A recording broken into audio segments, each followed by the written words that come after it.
Oh, yeah, baby.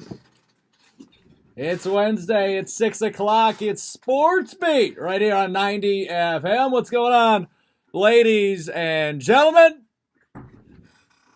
I'm current sports director Alex Strofe. We'll get into what I mean by that in a second. Joined, as always, Jake Senholz, Malik Jackson on this fine Wednesday. Hi, guys. How are you? Doing well? I'm doing good. It's another rainy day, Alex. It's horrible out. And what do I say? Like the past 2 weeks on Sports Beat, why can't we just stay consistently sunny outside? It's such either a bummer. snow. I know. It's such a bummer. Had a really nice weekend though. It was really nice outside yesterday, and it was so enjoyable. But now, dealing with this rain, it just sucks the soul out of you, especially with finals week coming up, and then so many activities and just prepping for graduation for me and Jake. It's yeah. Where's the cheer button? You guys are on your second to last Sports Beat show. Well, for me, what this weather indicates is that God does indeed love Rusties. It was not that warm at all last week, and then all of a sudden Saturday comes around. It was beautiful. Everybody got a tan. They were wearing their shorts, tank tops. Did you have a good time? Good mud wrestling going on. Did you mud wrestle? I did not. I've never mud wrestled there. I've always been one of the first people watching as soon as it starts towards the front of the pit. It's always a lot of fun. But no, I'm not much for wrestling in general, let alone I watch it. But I mean, I'm not much active a wrestler. I don't think I could really beat anybody up. And then you throw the whole mud element in there. Nah, I'd rather just stay dry and not have to deal with that. However, as I was saying, it was 70 degrees. It was beautiful. And now look, it's raining and crappy again all week. So God loves Rusties. Yeah, that's all we're going to plug. We're not going to go too far into that. We don't want to get the FCC mad at us or the university. But I'm glad you had a good time. That's awesome. Anyway, what we let off with, and we'll get into sports in a second, but I have some personal news to share with all of you, if you haven't heard yet. So this is Jake and Malik's. This is personal news for them as well. This is their second to last show. The two guys in front of me have been huge to my first year as sports director here at 90 FM. They've been here just about each and every week, both of them, since the beginning of the year, on Sports Beat and on the show, and just good friends to me as well. So I'm very proud of each of you. Congratulations on your next step. It's terrific to see what has happened from September to now, since all three of us really have gotten super close and become very good friends. At least I hope. And you know what? Congratulations. I'm super proud of both of you. You got one show left, so we won't get too sad yet. We'll get sad next week. For sure. But what that means for me. So for all of the listeners each and every week that tune in that have not yet heard, I have officially accepted the position of station manager next year here at 90 FM. So I'll be moving away from sports, sort of. I just found this out last Wednesday before this show. I didn't want to announce it yet, but I wanted to announce it this week. So for all of you that have reached out, I really do appreciate all the kind words. I'm super excited. We have a great staff in place for next year. What that means for this show is it'll still exist. I'll hopefully still be a big part of it. In one way or another, whether I'm sitting in this seat or one that Malik and Jake are sitting in, I still will be here. I'm only a junior next year. I'll be around. We have not filled the sports director position yet. It's the one position we have yet to fill. I'm hoping to do that before the beginning of next semester in September. So beginning August 12th, I will be the station manager of 90 FM officially. So we will see. It's an exciting step. It's kind of a scary step, but it's a fun step nonetheless. So to lose my two guys, they both, when I talked to them about it, said go for it. A couple other people that I had conversations with said you should go for it. I applied and ended up being lucky enough to get offered the position. So I'm super excited, and we will see. But I'm still a sports nut through and through. Just because my job changes doesn't mean my intentions change. I'm still looking forward to a career in sports media, and I'm still looking to debate and yell into this mic each and every Wednesday night about whatever Aaron Rodgers did to piss me off. So that is that. That's all we'll get into for personal news this week. We'll dive into some more next week, toward the end of the hour rather than the top of the hour. But that's that. So let's talk sports, huh? Yeah, man. Hey, by the way, though, I'm proud of you, man. Appreciate For you. real, I'm proud of you and everything that you're going to accomplish, man. You got a bright future ahead of you, Alex. The feeling is mutual for both of you. Life is weird, man. It just seems like yesterday you guys were stepping into this booth for the first time alongside me when Nathan Hansen was still in charge, and here we are. Did you do a show last year? No, you started this year. Yeah, I started this year with radio. I brought you under my wing. Yeah, kind of. Kind of, sort of. I'll Yeah. take credit. I did 90. A couple times last year. Well, no, I did 90 even before I Right, think you before I were was here, involved yeah. with it. Yeah, so it's like I did it before I was really heavily involved in SPTV and other stuff because my roommate, back when I was still going to my old school, actually, my roommate, Matt Hoyt, used to DJ twice a week. He had like 6 hours a week total Oh, or really? something. So I would come fill in for him in like emergencies and pinches, and then I got to know Nathan and a couple other people. And that was before you were even a freshman. So I've been involved with 90 a little bit, going all the way back, for even longer than you. But now within this past year, obviously being part of the every week staff, getting to go down to WBAs, and I won an award last week from the communication department. So that was really cool, courtesy of 90. And I know you probably had a big part in that, Alex. So thank you. And like Malik said, congratulations. I appreciate you guys. It's exciting, and yes, congratulations on your award. Well deserved. Thank you both. They wouldn't let me do co. So I had to go one way or another. No, for sure. You both deserve it. Yeah. I'm gonna make you my own. I'm gonna make you an award that's from Alex Strofe. Do you think that's worth anything on like a job resume?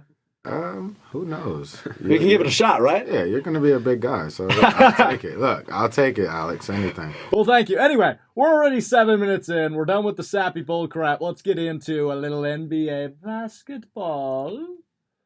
Uh-oh. There's the noise. That's what we like to hear. Right when we're going to get off the air about 57 past the hour. We're going to get off 3 minutes early because the Bucks tip off 3 minutes after we're going to get off. And I need to go find a seat at a restaurant I'm going to. Anyway, the Milwaukee Bucks, after falling in Game 1, 112-90, have won the previous 3 games against the Boston Celtics and lead the series 3-1, looking to close it out tonight at Fiserv Forum in Milwaukee. Wow, is all I have to say in that. We'll get into that a little bit deeper. Malik's Houston Rockets have tied up the series with the Golden State Warriors. That's a 2-2 series. The Toronto Raptors have taken a 3-2 lead on the Philadelphia 76ers after a huge win last night. And the final series, the Portland Trailblazers and the Denver Nuggets, that is at 3-2 as well, if I'm not mistaken. And the Nuggets, I believe, lead that series. Yes, they do, 3-2. Game 6s for Raptors, 76ers, Nuggets, Trailblazers tomorrow. Game 5s for Celtics, Bucks, Rockets, Warriors, 2 nights. So I know all 3 of us are a little amped up as we get heading toward tonight's playoff basketball. Look at that. That lined up perfectly. Right. That was the perfect length for that. So let's dive into the first series we talked about. We'll get into your Rockets in a second. For sure. Bucks up 3-1 on the Celtics. I guess we'll start with now, and then we'll move backwards. Do they close out the series tonight? Malik, why don't you go? I'll tell you this right now. This Milwaukee Bucks team has impressed me this entire year, and I've doubted them so many times. Haven't we all? And it's just amazing to see the growth of Giannis Antetokounmpo just taking this league on its own and just manning it and being very dominant. Just his mindset going into games. I mean, without Malcolm Brogdon. I mean, it's just remarkable to see. Who is probable for tonight? I should mention that. Oh, I didn't know that. Yep. He's supposed to be coming off the bench. But tonight, I don't think that they close it out tonight. If you think about the main 2 games that the Celtics lost, Kyrie Irving played the worst basketball of his career. So Wasn't good. I think that tonight he comes out and tries to withstand his reputation, and I think that he'll score close to 40 points and they get the win on the road. I think it'll be a hard win, but I just don't think this Boston Celtics team can go out in 5 games. See, so Malik, I'm glad you mentioned this. You said a hard win, meaning it'll be a close game. Oh, for sure, yes. Now, I think the same thing. I think Boston wins in a close one. But looking at the track record, if you will, of this series through 4 games. Game 1, 112-90. It's a 22-point separation. That one went in favor of Boston. Game 2, 123-102. That's a 19-point separation went in favor of Milwaukee. Game 3, 123-116. Only a 7-point separation, but it was a big third quarter, and Milwaukee kind of controlled that whole second half. 7 points seems closer than it actually was. But 123-116 Game 3. And then Game 4, which I just left, I believe they won by 19 or something like that, the Bucks did. Let me take a look and double-check that fact. Oh, no, they won by 12, 113-101. So that brings in the interesting narrative, will we have a close game? I think it's maybe a 4-point game tops. 5 maybe tops. I'd say 5-point game tops. I think this will be the closest game of the series thus far. I agree. I think Boston wins this. Bucks go back to Boston and win Game 6. Although I'd love to see the Bucks get it done, I'm not doubting the fact that they will because I've doubted them enough this year. Yeah.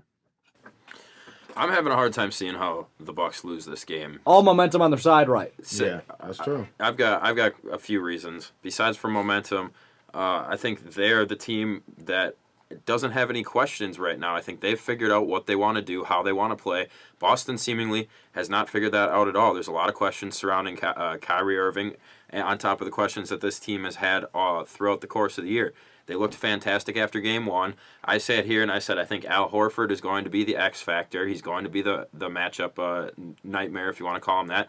Coach Bud took a look at what he did in Game 1 and has almost completely shut down Al Horford since then. Yeah. And Al Horford has not been effective on Giannis the same way he was Game 1. And again, those are simple little adjustments. Giannis figuring out what he has to do. So because the X factor is now George Hill, who seemingly is going back to his days with the Spurs. He's just balling out. He's coming down the middle of the lane, dunking on people. Like George Hill looks incredible right now. Right. So the X factor is George Hill, not Al Horford. And I think on top of that as well, the Bucks are they're playing fine defense, but they're just scoring right now. They're finding out ways to score, and they're outscoring Boston, who I think is like focused so much on scoring themselves instead of just playing basketball. Like I think they feel like we have to score 115, 120, or we're not going to beat this Bucks team. Because Alex, you just read off the score, and like the Bucks are by the end of the game, they're scoring over 110 points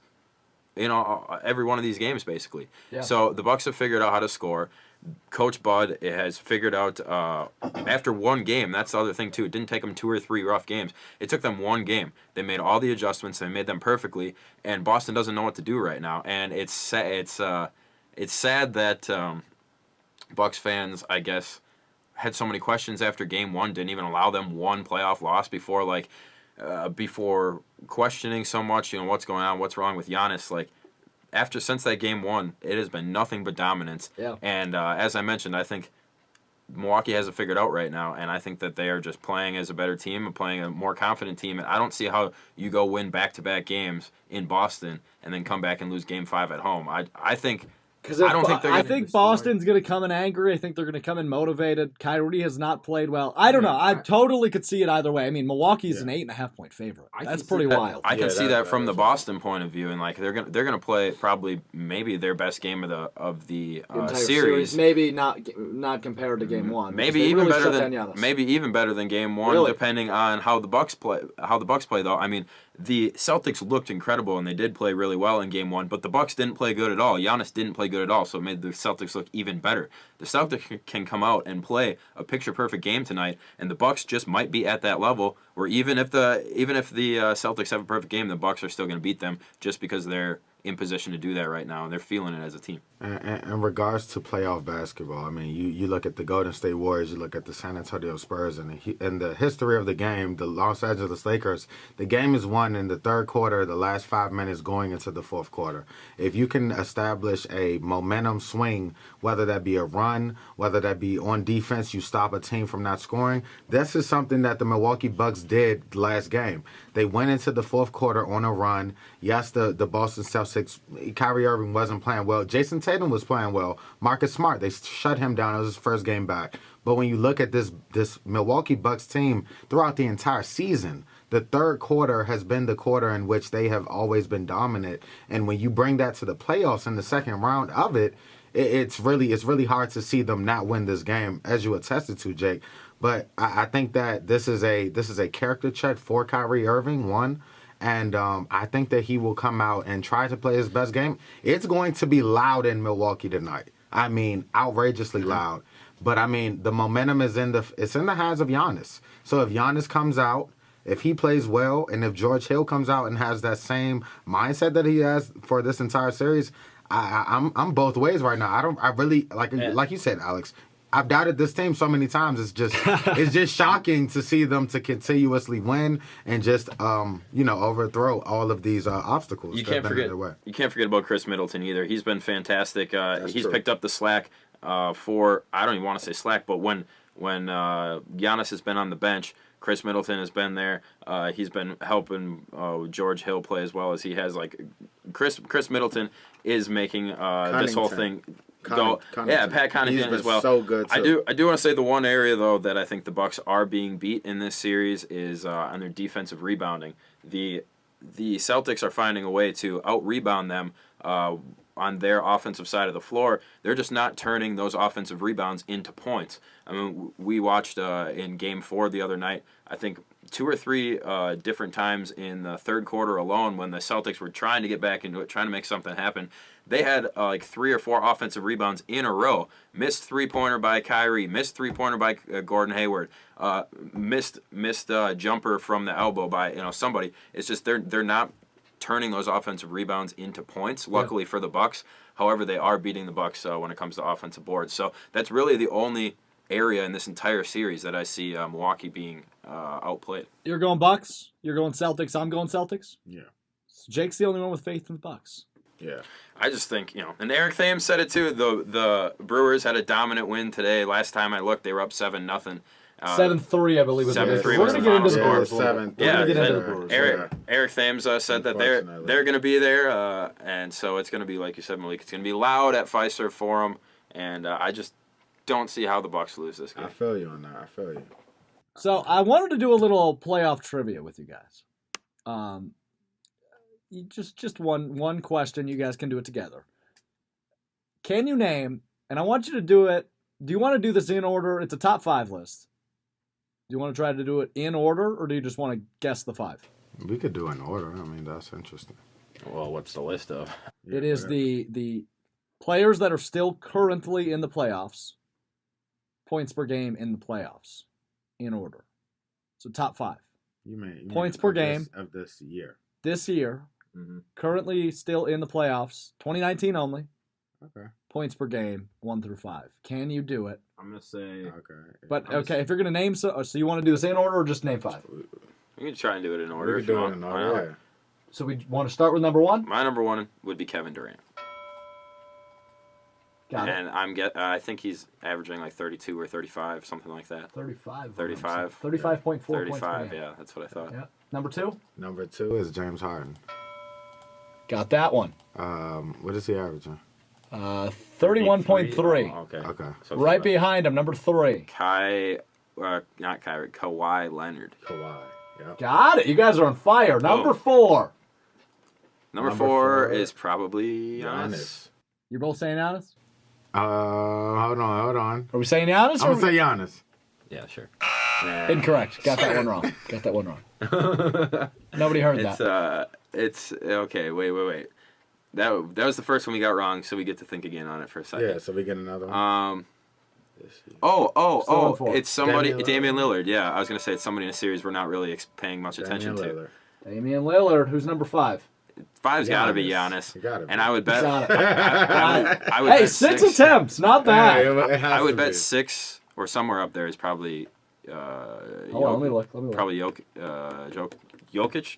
However you say it. Well, however you say it. Well done. You want to keep going? Hold on, you want to keep going? All right, Jokic is 6. 7. 7 is let's see. Somebody else unexpected. Oh no. Steph or somebody like that. Steph or Clay. Nope. No. C.J. McCollum. Yeah. Ah! Dude. Who's 8? I was going to say C.J. McCollum. And then I second guessed myself. I was like, it's probably a Warrior. It's Steph. That's 8. All right, let me keep looking here. Who we got at 9 that's currently active? Okay, got 9. This one you're not going to get it, okay? Yeah, no. Hold on. Just, okay, can we get a hint? The team? No. No. Jamal Murray. No. Dang. I tried. I'm gonna say, what's his name? Why am I forgetting him? He plays for Denver. He just went off last night. Jamal Murray? Jamal. Is that who you were saying? Oh Yeah. no. Okay. Well then. Yeah. Hold on, bro. Don't give up on this yet. Don't overthink it. I'm just saying I don't think you'll get It's it. Chris Paul. Nope. Oh man, Clay. Nope. No, Clay hasn't really been doing much. Yeah, in he the hasn't playoffs. been playing. He's mad because he's picking up the crumbs. We'll get into that after our first break as well. Okay. East or West?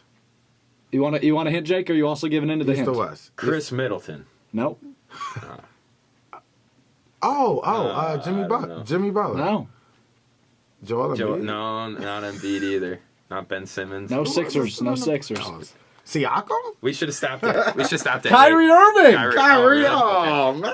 Well, he hasn't been playing good. All right. Throw the next one at me because you said his name already. Siakam. Yep. And then after him, Jamal Murray. Murray. And then following that is Joel Embiid. Following that is Jimmy Butler at 19.2. Then Chris Middleton, Eric Gordon, Oh, Eric is up there. That's good. Chris Paul, Klay Thompson, Eric Bledsoe, Tobias Harris, Jason Tatum. Okay. Who else we got? That's pretty much it that's active. Hey, Call okay. myself. That's pretty good. Yeah, That was good. wasn't bad. That was good. That was I not was bad. impressed with my CJ McCollum.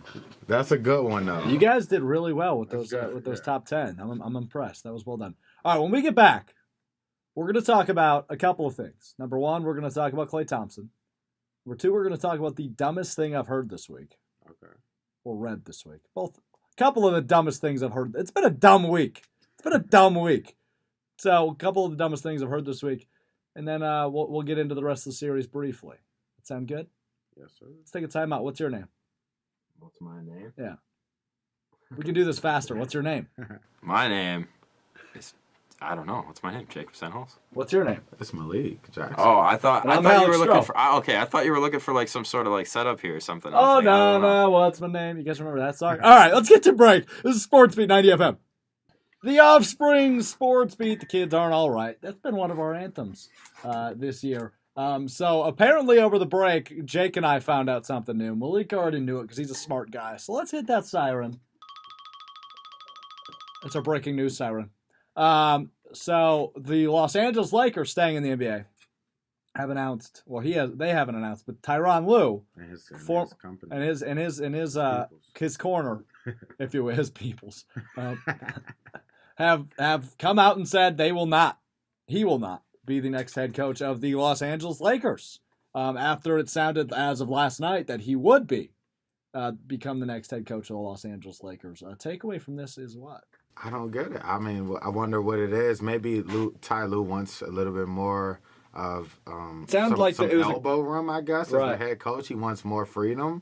Maybe they weren't giving it to him, I'm guessing, with the Buss family and stuff of that nature.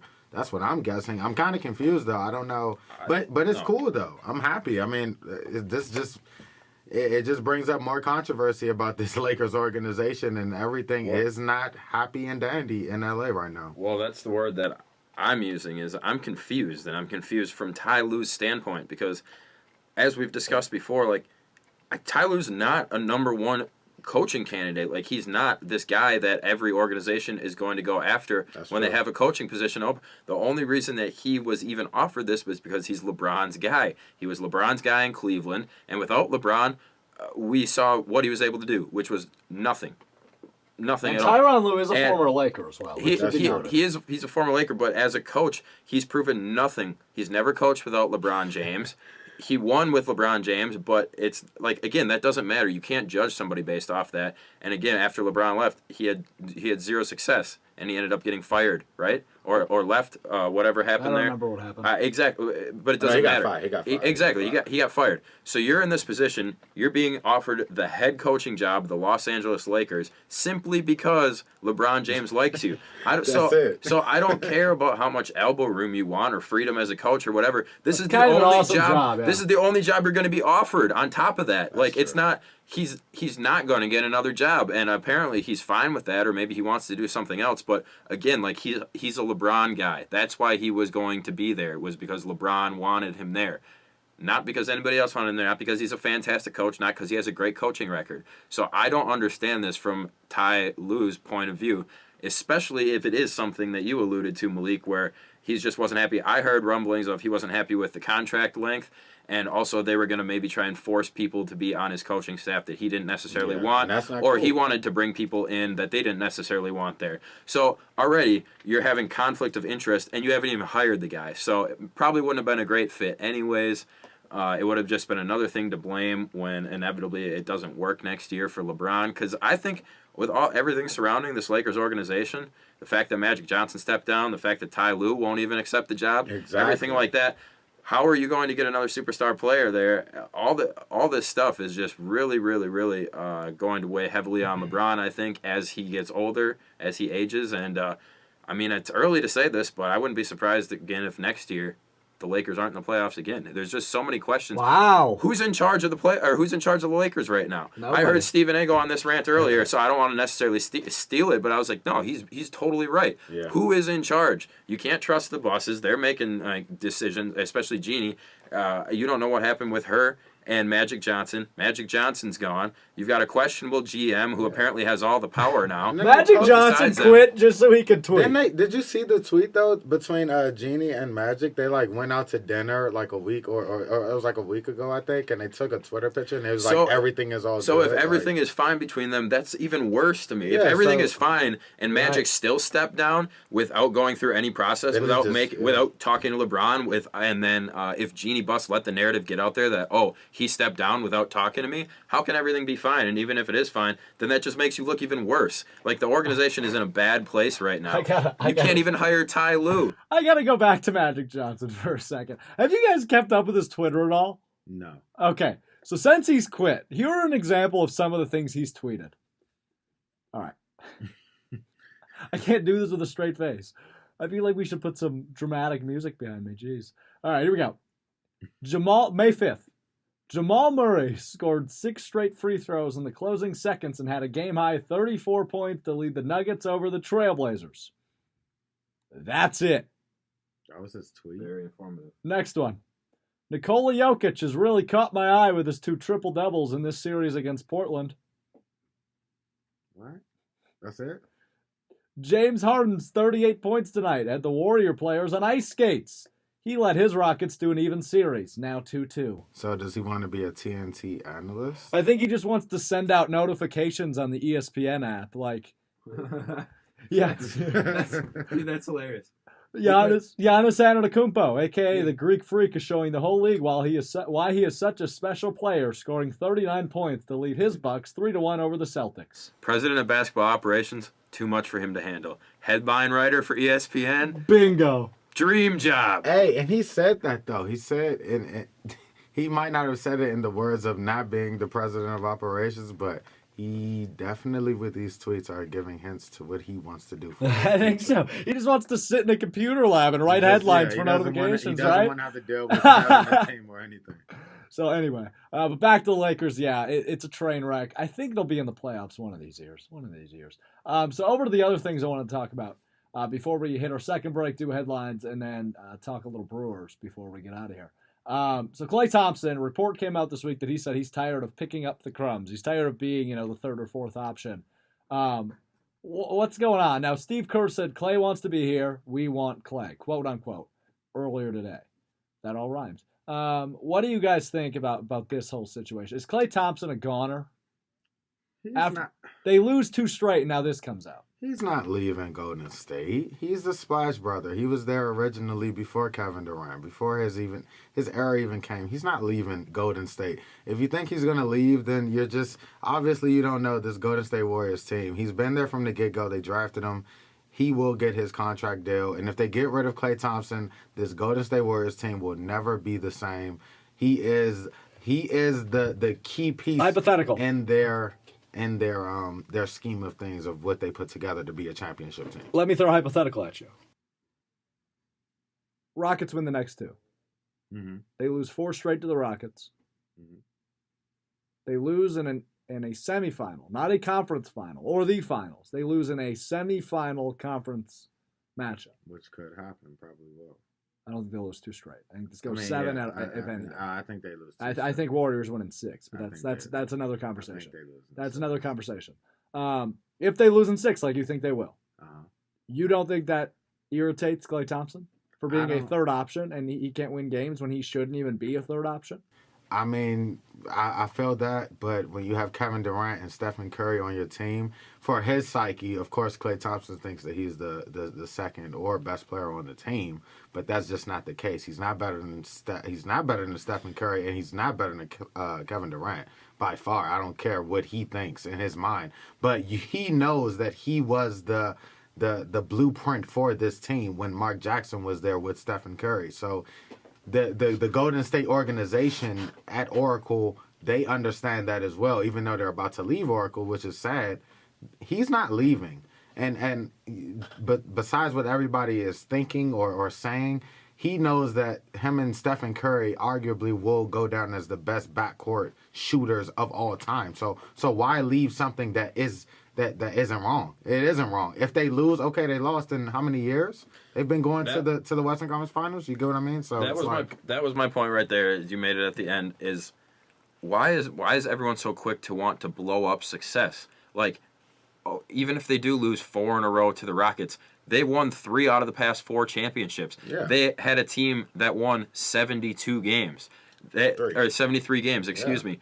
Klay Thompson has scored 37 points in a quarter. It doesn't matter. I'm going down a list of accomplishments of things that this team has done in the past few years. Just because if you lose one playoff series after you win 3 out of the past 4 championships, after everything, why is it the end? Why does the conversation always have to be, is this the end of the Warriors? Is this the end of the Patriots? Is this the end? Can't they just lose or have one difficult stretch one time over the past 5 years and then maybe regroup, come back, and win it next year? I mean, people not as much, but people were talking about, like, are the Warriors in trouble? What's going to happen with the Warriors after they lost that championship to LeBron? Now, of course, KD comes waltzing in there, and the narrative completely changes. But people were suggesting, even back then, is Klay going to leave? Can Steph remain the number one guy? Is he enough to keep this team a championship team? All these questions. It's like, why does everyone want to blow up success so quickly? Who cares? You lose one series to the Rockets this year. That's not the end of the world. No. It's not the end of your legacy, your dynasty. Like, whether you come, exactly, and whether you come back next year with or without KD, I think that Klay is an essential part of this team, and I think that he will be there. And as I mentioned, he's done so many great things. It's like, maybe you're not consistently the number 1 option or number 2 option, 82 games a season, but like a guy like Klay, he's had so many highlights, and he has such ability. Do you need to be that number 1 or number 2 guy? And who knows? Maybe he doesn't even want to be the number 1 or number 2 guy. He just wants to be included more than he has been, because KD is taking a lot of shots. Yeah. KD's scoring 35 points a game. Steph is still getting his. So, like, yeah, the shots are not coming Klay's way as much, but he doesn't necessarily seem like the type of guy either who wants to be the number 1 guy in a team. I think he just wants to get his like he used to. Yeah. And I think that is still there. I think the ability to do that is still there. I think that KD has played more, I don't want to say selfishly, but he's taken the game more upon him more this year than he did in his previous years at Golden State. If you look at the way he's playing now, he plays a lot more iso ball. He's taking a lot more shots that he could pass off, where in the first year, when people were saying, how is everybody going to get their shots? What if KD doesn't pass the ball around, whatever? I think they're making it a point to be like, no, look, everybody is still getting the ball. We're all scoring. We're all contributing. But this year, KD has taken it upon himself more. He's averaging higher scoring. He's averaging higher shots per game, everything like that. So KD is going more back more towards the player that he used to be, and maybe that is what's rubbing Klay the wrong way. Go ahead.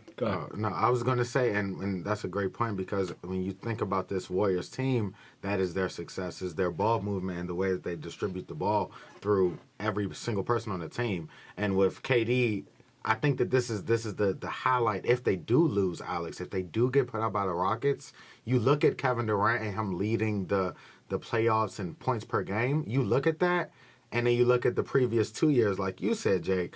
It was nothing like this. You never seen KD take the most volume of shots. That's why I think KD, out of all of these people, I think that he'll leave, because he did the exact same thing his last coming years with the Thunder. Even though, him and Russell Westbrook spread it out the ball a lot. But KD was taking a lot of unforced shots in those games as well. And I think that he's doing the same thing with this Warriors team this year, but it's getting overseen because he's averaging the most points per game. I think the comparison to Kevin Durant is interesting because, I mean, you guys know I love my Thunder. But even as an NBA fan, no bias toward the Thunder. I think you guys will agree with me here. I think Kevin Durant's reason for leaving was much weaker than Klay's would be, okay? Let's look at this. 73-win team. You're up 3-1 on them. The Thunder were in the Western Conference Finals. They blow that 3-1 lead, and then Kevin Durant can't beat them, so he joins them right after they lose to the Cavaliers in the finals. No justification. Right. It's weak in my opinion, Yeah, but that's for sure. beside the point. We've established that time and time again. Yeah. Klay Thompson, he's playing third fiddle. You've never heard that term before. It's always you're playing second fiddle. You don't play third fiddle. Klay Thompson isn't like that. And Draymond might even be playing third fiddle. Klay might be the fourth option. That's not up for discussion, whatever. I think Klay absolutely is gone no matter what happens here. If they win a title, he's got 4 of them. He needs one more to fill up his hand. Yeah. I think 29 years old, just turned 29 in February. He is the type of guy that, your prime is usually what, 27 to 32-ish for most superstars? Yeah. Right in the middle of his prime. He could absolutely go team up or go solo. He could go somewhere like maybe a Washington, D.C. He shouldn't go solo. I don't think so either. Yeah. But he could go somewhere like Washington, D.C., fit in with John Wall, Bradley Beal, and Yeah. make a great backcourt there. That's Or he could go somewhere like, New York, which has been talked about. The Hawks. He's from L.A. He could go to the Clippers, go be their centerpiece. That'll be nice. Right. I think, and that's a playoff team this year. True. So looking at Klay Thompson, I think it's his. If I was him, I'm thinking if I don't win my 4th title, I have won titles. It's time to go compete. It's time to go fit in somewhere new. I don't know. I mean, it's obviously up for discussion. And to your point, I've looked at the media and how these different interviews through the playoffs and at the end of the regular season have been with these journalists asking these questions to Kevin Durant, to Klay Thompson, asking about free agency, and you see their facial expressions and you read people off of their body movements and the way that they look. And when you look at Klay Thompson and Kevin Durant, Neither of them look facial confident that they'll be back. They don't. Yeah, it doesn't show forth of them wanting to stay there in the Bay, which is surprising to me. I mean, you look at Iguodala, Sean Livingston, Stephen Curry. It might have been a 60 Minutes interview, I think, or it might not have been. But either way, their facial expressions just didn't have that eagerness to stay or the eagerness to win. It just looked like they were selfish, as you said, Jake. Like it. I don't know. I think that they are getting to that point. You might be just so... you've won and you've been so successful for this many years, especially Klay Thompson. I mean, he probably didn't even think that this team would ever have gotten to the point to where they are now. Yeah. And then having an addition to Kevin Durant, then adding on DeMarcus Cousins, like, it just keeps coming. And it's like, I'm sacrificing my role as a superstar because I get looked down upon. I mean, even with Stephen Curry, that's Steph's team. People don't look at it and say, like, that's Klay Thompson's team. That's Stephen Curry's team even before Kevin Durant came there. So him keep taking, going third fiddle, as you said, it might hinder on him and it might play with his thoughts to just say, you know what, I might be done and I can do better by myself. And like you said, I have 4 rings now. And if they win this year and if I don't, I still was the key factor in this team, which led to championship. So it's really weird for me. I think that either way, Klay Thompson is a Hall of Famer.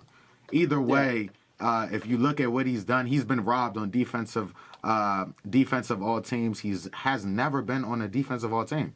And that's very shocking. Never been first team. Never been first team All NBA, or second team for that matter. I think he's a 3-time third team member. Yeah, so like when you look at that and then you look at what he's doing for the future, he's going to want to have that mark if he wants to have that, that mark to be a single player on his team. We're going to skip our break, but make this last point because I do want to move on. Yeah. My final thoughts just on this series and on this team is I would be very surprised if both of them are gone. I think that chances are higher than 50% one of them leaves afterwards, and I think depending on who makes that decision first, it might influence, or I'm sure maybe they're talking to each other. I don't know. But beyond that, I think if the Rockets win this series, and I'm curious if you agree with me, Malik, something that I've observed, if the Rockets win this series, I don't think it's going to be at the fault of any of the Warriors starters. I think the Warriors, where they're lacking and what's failing them, is their bench. They're not getting any bench production. They don't really trust anybody on their bench except for maybe Looney. Sean Livingston is a fine bench player, but he's not been the same player this year as he has been in the past. Whether 2 years ago, 3 years ago. whether it's age or his body finally after all those surgeries and stuff is finally catching up to him. So you pretty much got one bench guy in Looney. And Iguodala. And Iguodala now is almost being forced into a starting role because Boogie Cousins went down, so Iguodala has been starting. So again, you've got one guy coming off the bench, whereas the Rockets, you've got guys like Austin Rivers is a guy that's been producing a lot, other people coming off your bench. So you are playing with 8 or 9 guys consistently, while the Warriors are only playing with 6. Yeah. So despite the fact that the Warriors starters have been playing and I think will continue to play really well, if the Rockets can continue to get that much production and scoring from their bench, I think that is going to be a key if they can come out of this series or not. I totally agree with you. I mean, you look at Gerald Green, Nene's getting a lot of minutes, Iman Shumpert.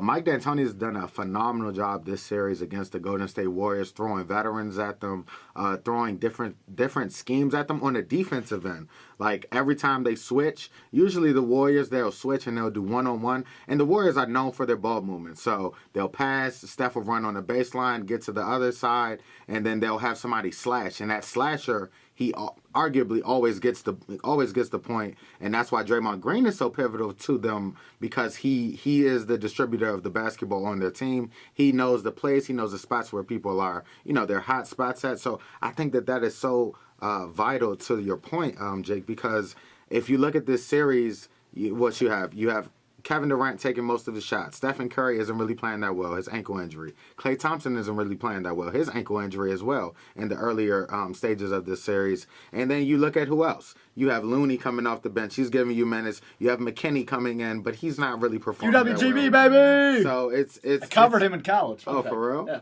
Yeah, that's dope. But, I mean, you just look at these players, they're not really being beneficiaries for this Golden State Warriors team. And even in the regular season, they didn't have that many people. I mean, Quinn Cook was getting a lot of minutes off the bench, but you don't have that depth that you used to have. I mean, you had Ladrunas Barbosa, you had who else was on their team? Andrew Bogut was a great pickup for them, but that is something that they're lacking. Davis was hitting shots for quite a long time. Exactly. David West. Yeah, David West. You can keep going down the list that they had supporting guys who could come in and at least give you 5, 7, even 10 points.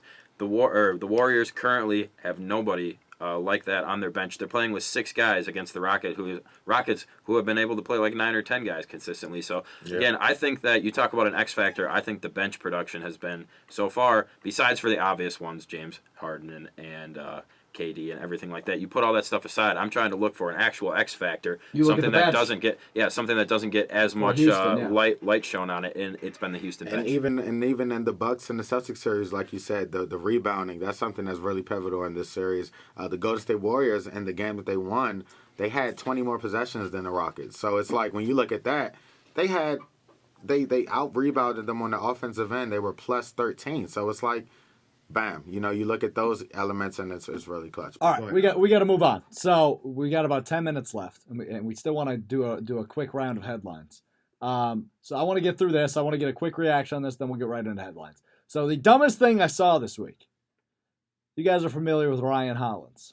Mm-hmm. Yeah. Oh my god! You saw this too, Malik? I cannot stand. Jake, have you seen this? Have you seen what I'm about to bring up? Is it anything on the Will Kane show or something he tweeted? Okay. Or It's something he tweeted. Yeah. So Ryan Hollins, who is a 11-year NBA vet, now on ESPN. I think he does a little work with Fox Sports 1 as well. Put out a graphic yesterday, I believe, maybe 2 days ago, that says at Ryan Hollins, top 5 NBA players. Now, people were asking, is this the guys that are currently in playoffs? He said no, it's overall. So I'm going to name his top 5 NBA players. Let me know if you notice any missing names. I'll go in order 1 to 5. Number 1, Kevin Durant. Number 2, Kawhi Leonard. Number 3, Damian Lillard. Number 4, James Harden. Number 5, Kyrie Irving. Let me hit home the big ones you missed. LeBron. LeBron James. Steph. Steph Curry. Michael Jordan. No, currently. Oh, currently. Oh, I was about to say. Oh, excuse me. Giannis. Yeah, those are the three big ones. Giannis, Curry, LeBron, not in his top 5 NBA players. Damian Lillard. I mean, Kyrie Irving. Kyrie's good. I mean, Ryan Hollins is. I cannot stand He's an that act. man. He's an act. I cannot stand that man. He's trying to No. break headlines, and he He- did just that. Okay, I'm telling you, go listen to. He was on Will Kane's show 9 days ago, and Will Kane had him on today, and Will just laid into him. Will was like, I'm the Grim Reaper, and he's like, and death is coming for you, Ryan, because Ryan was on this show last week after the Celtics won Game 1, and he was talking about how Giannis' style will never work in the NBA playoffs, and how he was a dunker in the NBA, and you can't just dunk your way through the playoffs. It doesn't Was he work a that dunker? way. And then apparently, and he's like, I was never a superstar. He's like, but I played in the playoffs like 6 times. You know, I know how it works. And he's like, Giannis is Giannis. You know what to expect with him. He's not a matchup nightmare, whatever. Like this and that. And he kept saying all these things.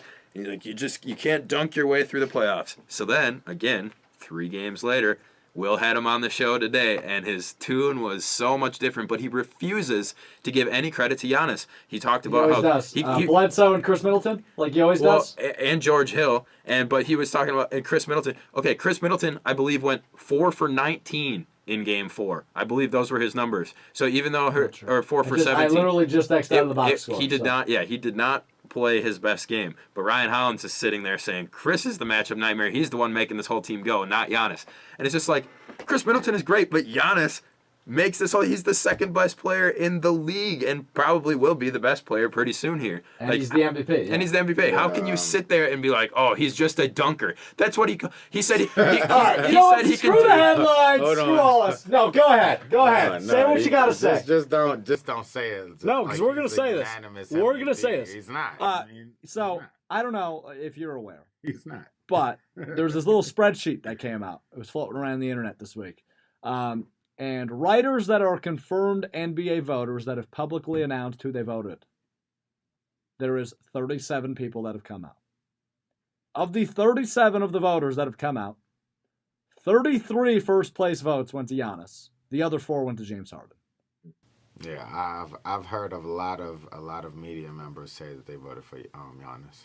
And do you think James Harden's still going to Jalen win? Rose is the only person that came out and said that he voted for Harden. So I've listened to a lot of people. So, but you're stopping us from saying Giannis is the MVP. I'm still saying that James. I mean, if Giannis wins it, I still say that James deserves it, and I believe that cold-heartedly. I believe that I think that he should be the MVP of the league, and he's showing. Do it you in these ever playoffs. realize? He's showing it in his No, playoffs. seriously, Malik. He's showing Have it. you He's ever showing it. have stopped? Is he not proving it? How is Giannis not proving that he's the MVP in this playoffs? He's doing the same great. exact He's way doing that great. Harden Yeah, is.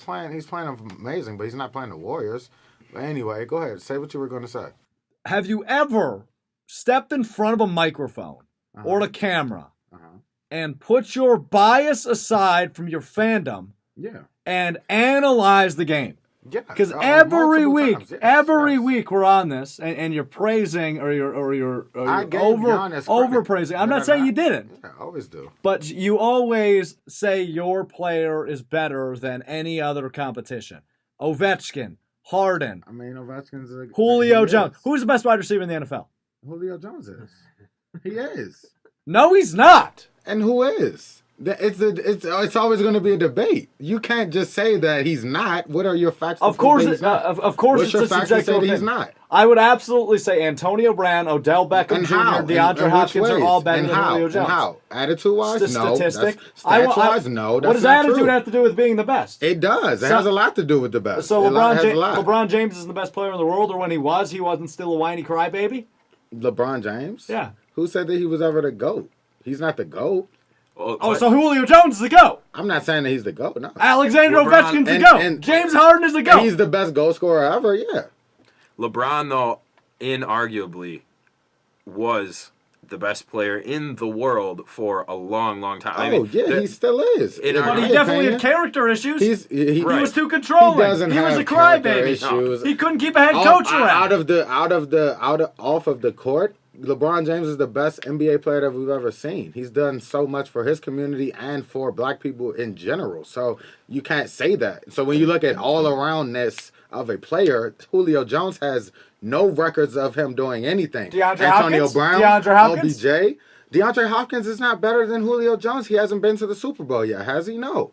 Julio Jones has. So Julio Jones was His single-handedly records, the only his reason. stats are better than his. So everything about Julio this Jones conversation was the is only Julio reason Jones. the Atlanta Falcons made it to the Super Bowl. It's a key reason, yeah. Oh, maybe because he his attracts quarterback won of the MVP. three people in the secondary, Julio Jones, you have to figure out how to stop this man. Do you understand that? The cornerbacks, the safeties, and the linebackers have to figure out how to stop Julio Jones. Nobody else on the team. And that's why everybody else on the Atlanta Falcons teams does good because of Julio Jones. He is the key factor on the team. He doesn't give you any outside nonsense, no social media nonsense. He's not going on Facebook Live after a playoff win. He's not doing that.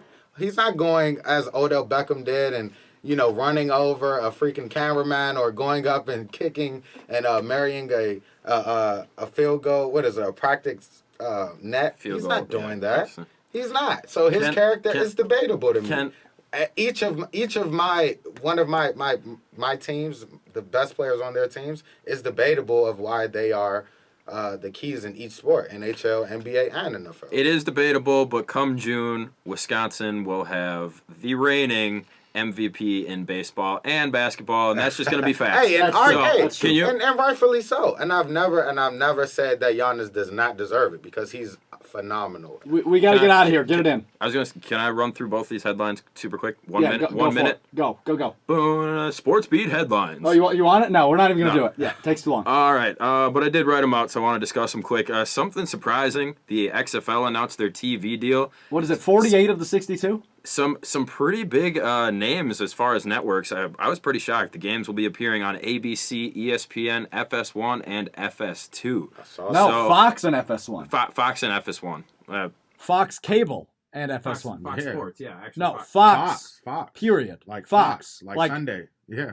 Like Fox, like Troy Aikman, Joe Buck Fox. Yeah. Okay, well, that's even bigger. So 48 of the 62, I think those are the numbers, are going to be on ABC and Fox, and then the other 14 will be on ESPN and FS1. Sure. Wow. So just kind of shocking there. I think that will help the XFL initially, especially right at the beginning, for exposure, and I think that's just good for them to be in association with such big names. I don't know how they did it. Vince McMahon's probably paying a lot of money. I don't know if this league is ever going to make money, but well, the cable networks gave very little money. Right, because that's what he's not worried about it. Right. That's what I'm saying. I don't know if this league is ever going to make money. I don't know if that's what he's in it for or not. He wants the exposure right away, so he doesn't make the same mistake the AAF made.